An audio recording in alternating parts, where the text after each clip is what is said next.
नमस्कार मित्रों। पिछले भाग 209 में हम लोगों ने बीएनएसएस 2023 के सेक्शन 274 और 275 पर चर्चा किया।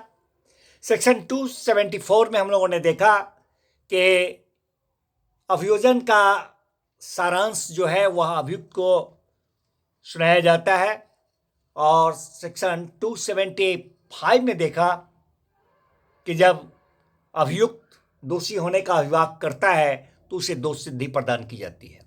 उसी अनुक्रम में आज हम भाग 210 में लेकर आए हैं। बीएनएसएस 2023 का सेक्शन है मित्रों 276। Section 276 BNSS 2023 says us about a conviction on plea of guilty in absence of accused in petty offenses। छोटे मामलों में अभियुक्त की अनुपस्थिति में दोषी होने के अभिभाग पर दोष सिद्धि प्रदान किए जाने के बारे में यह सेक्शन बताता है। यह सेक्शन कहता है मित्रों,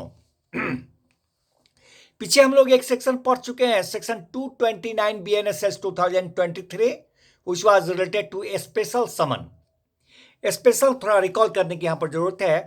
तो सेक्शन 229 में जो स्पेशल समन का प्रोविजन है, तो स्पेशल समन जो जारी किया जाता है वह आगामी दो सेक्शन है जो अपठित है, उस पर चर्चा करेंगे। सेक्शन 283 और 284 दो सेक्शंस हैं। तो सेक्शन 283 और 284 में संक्षिप्ततः मामले का विचारण जो मजिस्ट्रेट साहब के द्वारा किया जाता है उससे संदर्भित है, सेक्शन 283 और 284 बीएनएसएस 2023 का। तो वो जो संक्षिप्तता मामले का विचारण किया जाता है, तो वहां पर अभियुक्त को सेक्शन 229 बीएनएसएस 2023 में समन, स्पेशल समन जारी किया जाता है।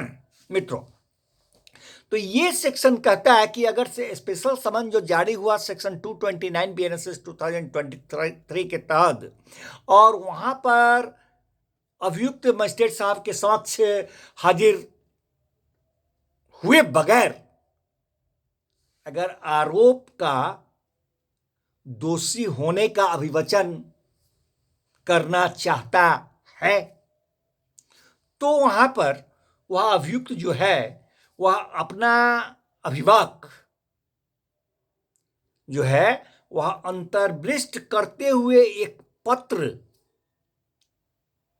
और साथ में उसको जो स्पेशल समन गया था उसमें जो अंतर्दृष्ट जुर्माने की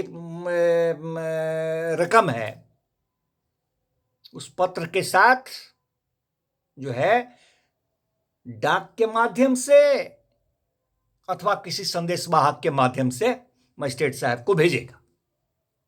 और तब क्या करेंगे मजिस्ट्रेट साहब कि स्वविवेकानुसार उसके दोषी होने के अभिभाषक के आधार पर उसके अनुपस्थिति में ही उसको दोष सिद्धि प्रदान करेंगे।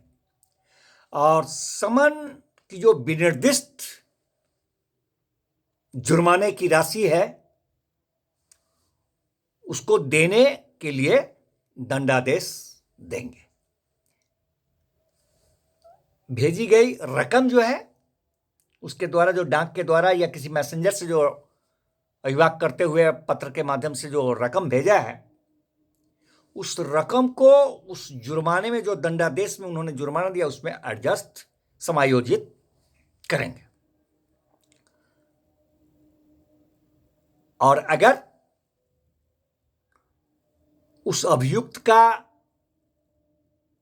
प्राधिकृत अधिवक्ता महोदय है और उस अभियुक्त की ओर से वो उस अभियुक्त के दोषी होने का अभिभाषक करते हैं, अभियुक्त की ओर से अभियुक्त का दोषी होने का अभिभाषक उस अभियुक्त के प्राधिकृत अधिवक्ता महोदय अगर करते हैं, तो वहां पर मजिस्ट्रेट साहब यथासंभव अधिवक्ता महोदय के द्वारा जो अभिभाषक में शब्दों का प्रयोग किया जाएगा उन शब्दों को यथासंभव मजिस्ट्रेट साहब लेखबद्ध करेंगे और लेखबद्ध करते हुए अपने स्वविवेकानुसार उस अभियुक्त को ऐसे अभिभाग पर, जो अधिवक्ता महोदय के द्वारा किया गया उसकी ओर से, ऐसे अभिभाग पर उसको दोष सिद्ध कर सकेंगे उस अभियुक्त को, और उसको जैसा कि ऊपर अभी बताया गया दंडादेश का, जुर्माने का राशि का, उस मुताबिक उसको दंडादेश दे सकेंगे। धन्यवाद मित्रों, फिर मिलते हैं नेक्स्ट भाग में नेक्स्ट सेक्शन के साथ।